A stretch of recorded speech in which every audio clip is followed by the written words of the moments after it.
श्री शिवाय नमस्तुभ्यम दोस्तों, हर हर महादेव, जय महाकाल। मैं प्रतिभा शर्मा एक बार फिर से स्वागत करती हूँ आप सबका मेरे YouTube चैनल पर।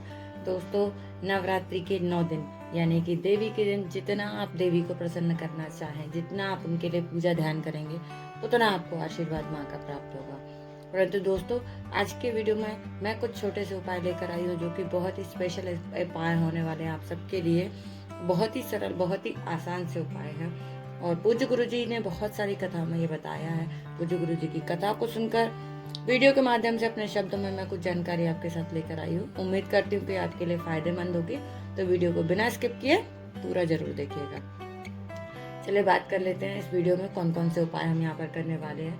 तो पहला उपाय दोस्तों, जो कि आजकल के हर घर में देखने को मिलता है, हर कोई मोबाइल चला रहा है, लैपटॉप चला रहा है, टीवी देख रहा है। स्पेशली बच्चों के साथ में ये चीज़ है कि आप उनको कितना भी समझाते हैं वो इस बात को नहीं समझते और बहुत ज़्यादा सिस्टम या इन चीज़ों को उपयोग में लेते हैं। तो इसका सीधा सीधा प्रभाव पड़ रहा है उनकी आंखों के ऊपर। और अगर हम बात करें बड़ों की, जो कि मैच्योर हैं, समझदार हैं, पर वो छोड़ नहीं सकते क्योंकि बहुत सारे ज़रूरी काम हैं जो उनको कंप्यूटर या लैपटॉप के ऊपर बैठकर करना ही होते हैं।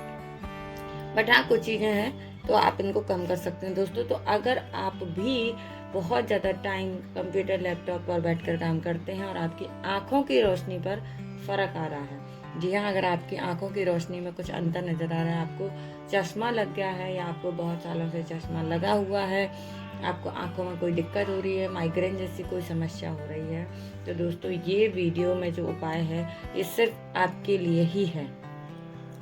कैसे आप अपनी आंखों की रोशनी को बढ़ा सकते हैं, कैसे आप अपनी आंख में होने वाली किसी समस्या को दूर कर सकते हैं, कैसे, बहुत छोटे से उपाय के साथ में, जो कि पूज्य गुरु जी ने अपनी कथा में बताया। दोस्तों, आपने लेना सिर्फ और सिर्फ छोटा सा बेलपत्र, छोटा सा यानी कि जो आपकी उंगली के 2 पोर होते हैं, है ना, आप देखेंगे अपनी फिंगर में, उसमें कट होते हैं 1 2 3 3 पार्ट में आपकी फिंगर होती है। तो शुरू के जो 2 भाग होते हैं जिसको पोर बोला जाता है, तो 2 पोर के बराबर की आपको छोटी सी बेलपत्र लेनी है। प्यारी सी सुंदर सी बेलपत्र आपको मिल जाएगी। इतनी छोटी सी बेलपत्र जब आप लेंगे तो वो बहुत ही सॉफ्ट होती है, ठीक है। जो बेलपत्र बड़ी हो जाती है उसकी पत्तियां कड़क हो जाती है। तो आपने एक छोटी सी प्यारी सी बेलपत्र लेनी है जो कि आपकी फिंगर के 2 पोर से बड़ी नहीं होनी चाहिए। छोटी सी बेलपत्र ले लीजिए दोस्तों। साथ ही साथ आपने लेना है एक तांबे के पात्र में जल और लेकर के पहुंच जाना है इसको कहाँ, महादेव के शिवलिंग के समक्ष। फेस होगा आपका उत्तर की तरफ होना चाहिए, है ना। और फिर इस उपाय को हम करेंगे दोस्तों। इससे सरल उपाय तो आप कर ही नहीं सकते हैं। लेकर के पहुंचना है महादेव के शिवलिंग के पास, और सभी को पता है कि जो महादेव का शिवलिंग होता है उस पर ही उनका पूरा परिवार विराजित होता है, यानी कि भगवान गणेश, कार्तिकेय, माता अशोक सुंदरी, माँ पार्वती, स्वयं भगवान शिव। और शिव के ऊपर जो कलश होता है वहां पर उनकी 5 पुत्रियां होती हैं, जया, विषहरा, श्यामली बारी, देवतली और देव। ये 5 पुत्रियां जो है वो शिव के ऊपर जो कलश होता है जिसमें से बूंद बूंद करके पानी गिरता रहता है, उसमें ये विद्यमान होती है। तो पूरा परिवार भगवान शिव का वहीं पर है। सबसे पहले आपने क्या करना है, जो आप एक बेलपत्र लेकर के गए हैं दोस्तों, तो आपने देखा होगा कि जलाधारी से जब जल बहता हुआ नीचे की तरफ गिरता है, वहां पर एक मोटी सी लाइन बनी होती है, एक सर्प बना होता है, जो कि माता अशोक सुंदरी का स्थान होता है। उस जगह पर आपको इस बेलपत्र को चढ़ा देना है। डंडी का जो भाग होगा वो होगा जलाधारी की तरफ, यानी कि उत्तर की तरफ इस डंडी का भाग होना चाहिए, जलाधारी से जहाँ जल बहता है उस तरफ। सबसे पहले आपने अपनी बेलपत्र को चढ़ा देना है दोस्तों। और उसके बाद जो आपने तांबे के पात्र में जल लिया है, जो आप घर से लेकर के जल पहुँचे हैं, इसे आपको महादेव के ऊपर समर्पित करना है, त्र्यंबकेश्वर महादेव के नाम से। जी हाँ दोस्तों, भगवान का एक नाम है जिसे हम बोलते हैं त्र्यंबकेश्वर महादेव। एक ज्योतिर्लिंग है त्र्यंबकेश्वर। तो आपको भगवान त्र्यंबकेश्वर महादेव का ध्यान करते हुए, उनके नाम का उच्चारण करते हुए, और जल को जो है वो भगवान शिव के ऊपर समर्पित कर देना है। लेकिन पूरा जल आपको समर्पित नहीं करना है दोस्तों, थोड़ा सा जल आपका बचना चाहिए, थोड़ा सा जल आपको बचा लेना है। और वही स्थान, जिस स्थान पर आपने माता को बेलपत्र समर्पित की है, यानी कि माँ अशोक सुंदरी के स्थान पर ही आपको 3 बार जो जल आपने लिया है उसको त्र्यंबकेश्वर महादेव के नाम से समर्पित करना है, उसी बेलपत्र के ऊपर। कितनी बार करना है दोस्तों, एक बार फिर से रिपीट कर रही हूँ। जो तांबे के पात्र का जल है महादेव के ऊपर शिवलिंग पर आपको समर्पित करना है और थोड़ा सा जल बचाने के बाद उसी जल को जो बेलपत्री आपने माता अशोक सुंदरी के ऊपर समर्पित की है उसके ऊपर ही 3 बार त्र्यंबकेश्वर महादेव का नाम का जाप करते हुए, कुंदकेश्वर महादेव के नाम का जाप करते हुए 3 बार जल समर्पित कर देना है। और जो जल जलाधारी से बहते हुए नीचे की तरफ आ रहा है, आपने उस जल को किसी पात्र में, किसी बर्तन में थोड़ा सा रोक लेना है। बस इतना सा ही छोटा सा उपाय करना है। जो बेलपत्र हमने भगवान को समर्पित किए यानी कि माता अशोक सुंदरी के स्थान पर, उस बेलपत्र को लेकर के और उस जल को जो आपने रोका है किसी पात्र में, उसको लेकर के पहुंच जाएंगे अपने घर वापस। और आपने जब भगवान की पूजा करनी है तो अपनी ध्यान, अपनी इच्छा, अपनी मनोकामना भगवान से कहना है कि हे भगवान, जो भी मेरी आंखों से लेकर समस्या है उसे आप दूर करें। बेलपत्र और जल लेकर के अपने घर आ जाइए। और जब आप अपने घर में अंदर आ रहे हैं यानी कि मेन गेट से घर के अंदर आते समय उस बेलपत्र को आप खा लीजिए, ठीक है। और जो जल आपने लेकर के आया है उस जल का आचमन आपने अपने घर के अंदर बैठकर आराम से करना है। यकीन माने दोस्तों कि अगर इस उपाय को आप करते हैं तो आपकी आंखों से रिलेटेड जो भी समस्या है वो धीरे धीरे करके जो है वो समाप्त हो जाती है। और जिन लोगों को बीपी बढ़ता है, जिन लोगों को शुगर की समस्या है, जिन लोगों को इंसुलिन लग रहा है, वो सब भी इस उपाय को कर सकते हैं। इसको करने से उनको बहुत जल्दी इसमें लाभ दिखाई देगा। बहुत 2 से 3 दिन में आपको फ़र्क समझ में आ जाएगा अगर आप बीपी शुगर वाले लोग इस उपाय को करते हैं। और अगर आप आँखों के लिए इस उपाय को करते हैं तो थोड़ा सा समय लगेगा, लेकिन आपको उसमें भी बहुत जल्दी रिजल्ट दिखेगा। तो दोस्तों पहला उपाय मैंने आपको बताया जो कि बहुत ही सरल, बहुत ही आसान सा था, आँखों के लिए था।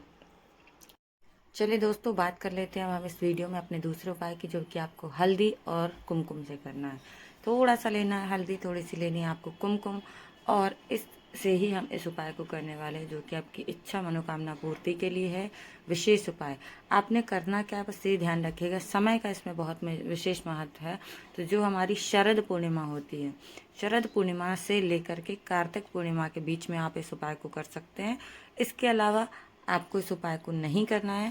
सिर्फ और सिर्फ शरद पूर्णिमा से लेकर के कार्तिक पूर्णिमा के बीच का जो विशेष समय होता है उस समय ही आप इस उपाय को कर सकते हैं। दोस्तों आपने लेना है थोड़ा सा कुमकुम और जो हल्दी है हमारी, है ना, हल्दी और कुमकुम लेकर के आपने पहुंच जाना है महादेव के शिवलिंग के समक्ष। और सभी को पता है कि माता अशोक सुंदरी का स्थान कहाँ पर होता है। तो जो आपके पास हल्दी और कुमकुम है, उस हल्दी और कुमकुम की एक एक बिंदी जो है वो आपको माता अशोक सुंदरी के स्थान पर लगानी है। एक बिंदी आपको हल्दी की लगा देनी है दोस्तों, और दूसरी बिंदी जो है वो आपको कुमकुम की लगा देनी है, ठीक है। तो बस हल्दी और कुमकुम की बिंदी लगा दीजिएगा। माता का ध्यान करते हुए, अपनी इच्छा मनोकामना कहते हुए आपने घर वापस आ जाना है। आप चाहें तो भगवान को जल समर्पित कर सकते हैं, पहले जल समर्पित कर दीजिएगा दोस्तों, और फिर उसके बाद में माता के स्थान पर हल्दी और कुमकुम की एक एक बिंदी लगा देनी है आपने, और माँ का ध्यान स्मरण करते हुए, अपनी इच्छा मनोकामना कहते हुए अपने घर की ओर वापस आ जाना है। बस इतना सा छोटा सा उपाय करना है दोस्तों। और वही हाथ जो आपने जिस हाथ से हल्दी और कुमकुम माता को लगाया है, वो ही हाथ आपको जब आप अपने घर के अंदर आ रहे हैं तो मेन गेट के अंदर, यानी कि जो आपका घर का लकड़ी वाला दरवाज़ा होता है, जब आप वहाँ पर आते हैं तो घर में अंदर आते समय आपको उन्हीं दोनों उंगलियों से, उन्हीं हाथों से जो है वो अपने घर के चौखट को वो तिलक लगा देना है जो आपके हाथ में लगा हुआ था। एक बार फिर से रिपीट कर रही हूँ, ध्यान से सुनिएगा कि जो आपके हाथ में हल्दी और कुमकुम है जो कि आपने माता अशोक सुंदरी के स्थान पर लगाया है, जब आप अपने घर के अंदर आते हैं तो मेन जो आपके घर की चौखट है लकड़ी वाले दरवाजे की, वही आपको चौखट पर हल्दी और कुमकुम की उसी हाथ की, फिर से नहीं लेना है आपको कुमकुम और हल्दी, जो आपके हाथ में लगा हुआ है वही आपको अपने घर की चौखट पर लगा देना है। और आप यकीन मानिए कि शरद पूर्णिमा से लेकर के कार्तिक पूर्णिमा के बीच में अगर आपने इस छोटे से उपाय को कर लिया, वो जो कि सिर्फ बहुत आसान सा है, हल्दी जो कि सभी के घरों में मिलती है गांठ के रूप में भी, पाउडर के रूप में भी, तो पाउडर वाली हल्दी का उपयोग करते हुए, कुमकुम का उपयोग करते हुए अगर आपने इस छोटे से उपाय को कर लिया तो आपकी जो भी इच्छा मनोकामना है वह जरूर पूर्ण होगी। महादेव तो महादेव है, सब इच्छाएं आपकी पूर्ण करते हैं। दोस्तों, पूज्य गुरुजी की कथा को सुनकर वीडियो के माध्यम से छोटे छोटे उपाय मैं आप सबके लिए अपने शब्दों में लेकर आती हूँ। उम्मीद करती हूँ कि वीडियो की जानकारी आप सबके लिए लाभदायक होती होगी। तो अगर वीडियो थोड़ा सा भी अच्छा लगे तो वीडियो को लाइक करें, शेयर करें और चैनल को सब्सक्राइब सभी को करना है। अगर आप मेरे चैनल पर पहली बार आए हैं तो बेल आइकन को प्रेस करना बिल्कुल भी ना भूलें। मिलेंगे अगले वीडियो में फिर से कुछ नई जानकारी के साथ। तब तक के लिए मेरे साथ बने रहें। श्री शिवाय नमस्तुभ्यम दोस्तों। हर हर महादेव, जय महाकाल। और समय का ध्यान रखिएगा, शरद पूर्णिमा से लेकर कार्तिक पूर्णिमा के बीच इन उपायों को अवश्य कीजिए ताकि आपकी हर इच्छा मनोकामना